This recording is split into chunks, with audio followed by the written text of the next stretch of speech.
అందరికీ నమస్కారం అండి. Welcome to our channel. మనతో పాటు గెస్ట్గా ఉన్నారు అశోక్ కుమార్ గారు. సార్ నమస్తే అండి. నమస్తే అండి. సార్, ఒక వార్త అయితే ఇప్పుడు బాగా హల్చల్ అవుతుంది. పేర్ని నాని గారికి అరెస్ట్ రంగం సిద్ధమవుతుంది అనే వార్త ఇప్పుడు బాగా హల్చల్ అవుతుంది. నిజంగా అరెస్ట్ అది ఎంతవరకు నిజం? ఎందుకు అరెస్ట్ చేస్తున్నారు అసలు? అంటే దాంట్లో డెప్త్ వెళ్తే ఏ కేసులో అరెస్ట్ అవుతాడనేది కూడా ఒక క్వశ్చన్.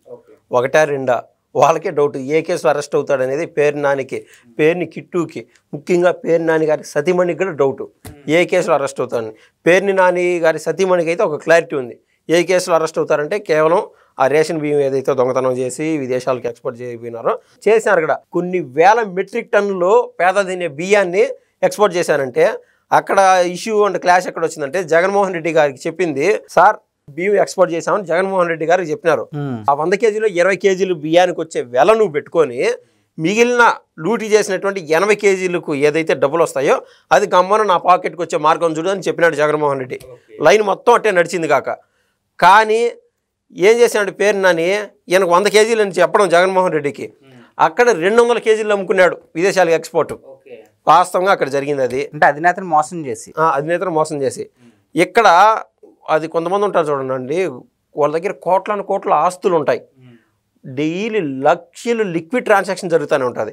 వాళ్ళు వేసుకుంటే చొక్కాయి కూడా పాత చొక్కా వేసుకోవడము, అంటే ఎందుకు 10 మందికి చూపించుకోవడం ఎందుకు, ఆ ధ్యాస కూడా కాదు. ఓరి నాయన ఈ చొక్కాయికి ఒక 700-800 పెడితే ఏడు నుంచి వచ్చారు నాయన అన్నట్టు. ఆ విధంగానే పేర్ని నాని ఏం చేశాడంటే వాళ్ళ భార్య పేరు మీద దాదాపు 2 ఎకరాల మేర ఒక లీజు భూమిని తీసుకొని అక్కడ పెద్ద గోడౌన్ కట్టి, అప్పుడు పౌర సరఫరాల శాఖ మంత్రి అయినటువంటి కొడాలి నాని ఆయన దగ్గర పర్మిషన్ తీసుకొని గవర్నమెంట్ నుంచి వీళ్ళు రెంటు వేయించుకునేవాళ్ళు. గవర్నమెంట్కి లీజ్ ఇస్తారు కదండి, అది అంటే ఆ యొక్క రేషన్ బియ్యం మూటలన్నీ పెట్టేదానికి గవర్నమెంట్ నుంచి లీజు కొట్టేవాళ్ళు. దాంతోపాటు అక్రమంగా వేల బస్తాలు ఇక్కడ వచ్చి చేరేటి దాన్ని కూడా లూటీ చేస్తూ వచ్చారు. సో ఈ వ్యవహారంలో పాపం ఆవిడ ఏంటంటే పేర్ని నాని గారి సతీమణి ఆవిడ పేరు మీద పెట్టారు. అక్కడ ఆడ పొరపాటు జరిగిపోయింది. ఏది ఏమైనా కూడా చట్టం పరిధిలో ఖచ్చితంగా శిక్షింపబడతారు. పేర్ని నాని గారు కూడా ఒక మాట అన్నారు. ఏమన్నారంటే, బాబు గారు పెద్ద మనసు చేసుకొని మా భార్య ఈ మాదిర ఆవిడ పేరు మీద ఉన్నది, సరే ఎందుకయ్యా మహిళలతో రాజకీయాలు చేస్తే వాళ్ళతో చేయాలిగిన మహా అంటే మహిళలతో ఎందుకన్నాడు, సెల్యూటుదా చంద్రబాబు నాయుడు గారు అని చెప్పి పేర్ని నాని అన్నాడు. సరేలే అని వీళ్ళు ఏమన్నా ఫ్రీ అయిందో లేకుండా చట్టం పరిధిలో మనకు పూర్తి డెప్త్ తెలియదు కదండి చట్టంలో ఏం జరుగుతుంది అనేది. సో అందుకు కొద్ది మేర లూజ్ వదులుతానే మళ్ళీ పేర్ని నాని బయటకు వచ్చి ఏం మాత్రం మాట్లాడుతున్నాం మనం చూస్తూనే ఉన్నాం. సరే వాళ్ళు మాట్లాడినారు అని చెప్పి వీళ్ళు కక్షపూర్తిగా ఏదో కేసులు పెట్టడం ఈ విధానం చేయరు. ఈ టీడీపీ వాళ్ళు కానీ జనసేన కానీ, ముఖ్యంగా నరేంద్ర మోడీ, బాబు గారు, పవన్ కళ్యాణ్ గారు ఈ కాంబినేషన్లో ఇటువంటి పరిస్థితులు ఎప్పుడు తీసుకురారు. ఖచ్చితంగా వాళ్ళు తప్పు చేసింటేనే వాళ్ళు శిక్ష అర్హులు అవుతారు. సో ఇదొక క్రమం. తర్వాత పేర్ని నాని చేసినటువంటి కొన్ని తప్పులు కాదు, ఇంటెన్షనల్ క్రైమ్స్ లేదా ఇంటెన్షనల్గా దాన్ని లూటీ చేయడం అంటారు. ఏం చేశాడంటే వల్లభనేని వంశీమోహన్ ఆయన ఒక నియోజకవర్గంలో, గన్నవరం నియోజకవర్గంలో ఏం చేశాడంటే వేల మందికి పట్టాలు ఇచ్చాడు, ఫేక్ పట్టాలు.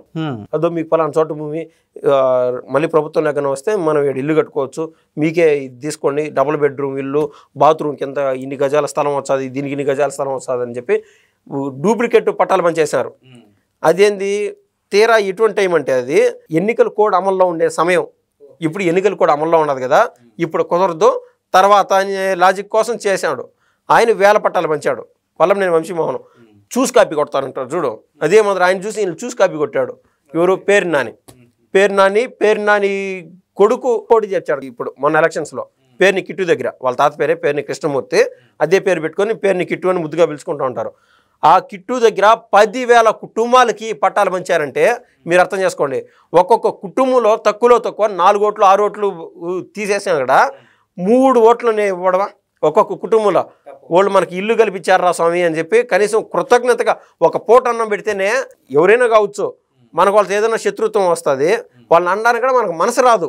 ఒకనొక సమయంలో ఒరే ఆకలితో ఉన్నప్పుడు అన్నం పెట్టాడు అని అట్టాడిది మనకి ఇల్లు కట్టించినాడరా, లేకుంటే మనకి ఇల్లు పట్టాలు ఇచ్చాడు, మనకు ఆ భూమి కల్పించాడు అన్నప్పుడు ఖచ్చితంగా ఓట్లు గుద్దిపారం వస్తారు. 2 ఆప్షనే లేదాడ. వాళ్ళు ఏ పార్టీ వాళ్ళైనా కావచ్చు, గతంలో వ్యవహార శైలిలో డెప్త్ అది టీడీపీకి సంబంధించిన ఊర్లు కొన్ని ఉంటాయి, జనసేనకు సంబంధించిన ఊర్లు కొన్ని ఉంటాయి, క్యాస్ట్ బేసెస్ ఉంటాయి, ఎకానమికల్ బేసెస్ ఉంటాయి, రకరకాలు. టీడీపీని దాటి పక్కన వాళ్ళు ఓట్లేరు.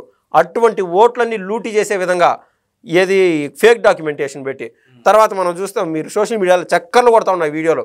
ఆ ఫేక్ డాక్యుమెంట్స్ ఏదైతే ఇళ్ల పట్టాలు తీసుకొచ్చి వాళ్ళు లబోదివ్వమంటున్నారు, అయ్యా మిమ్మల్ని నమ్మి మీకు ఓటేసాం, మా కర్మ, మా ఏదో అంటారు చూడ, ఆ పదం వాడకూడదు, నేను వాడదలుచుకోలే, మేము కొట్టుకోవాలంటారులే పలానా పదం వాడి ఆ పరిస్థితి మాకు కల్పించారు, ఆ మేర అంత మోసం చేయడం ప్రభుత్వంలో ఉండి అది మాజీ మంత్రి అయ్యండి, ఆ మేర మోసం చేయడం ఎందుకండి?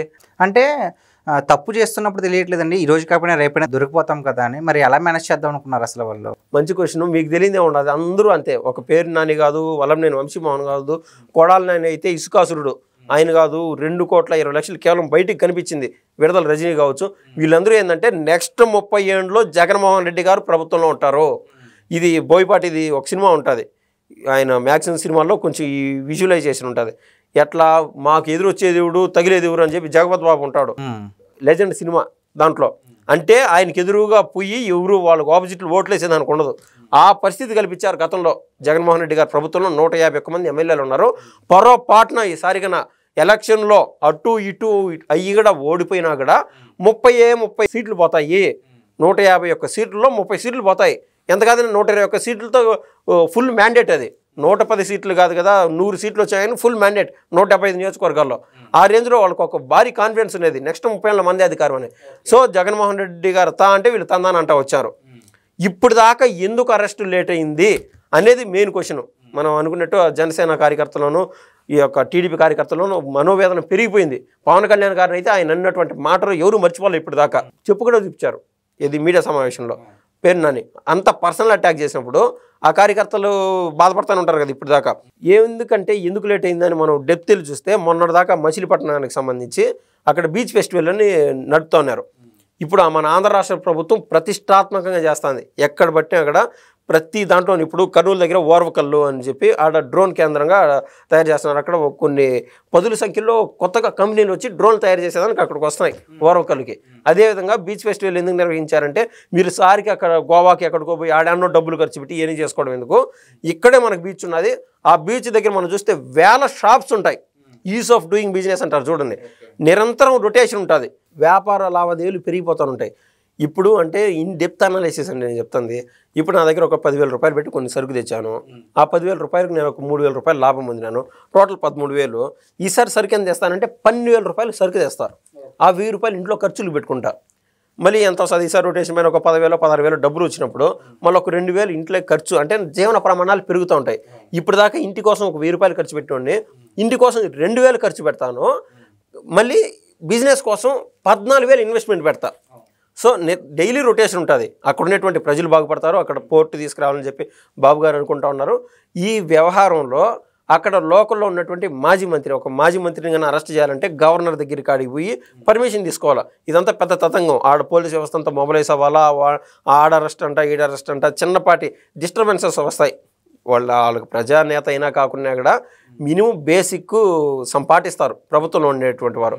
సో ఆయన అరెస్టు అవుతే ఏదైనా డిస్టర్బెన్స్ వస్తే, బీచ్ ఫెస్టివల్ అంటే అందరూ ఆనందంగా జరుపుకునేటువంటి కార్యక్రమం అది, అక్కడ డిస్టర్బెన్స్ రాకూడదని చెప్పి ఇన్నాళ్ళు ఉపేక్షించారు.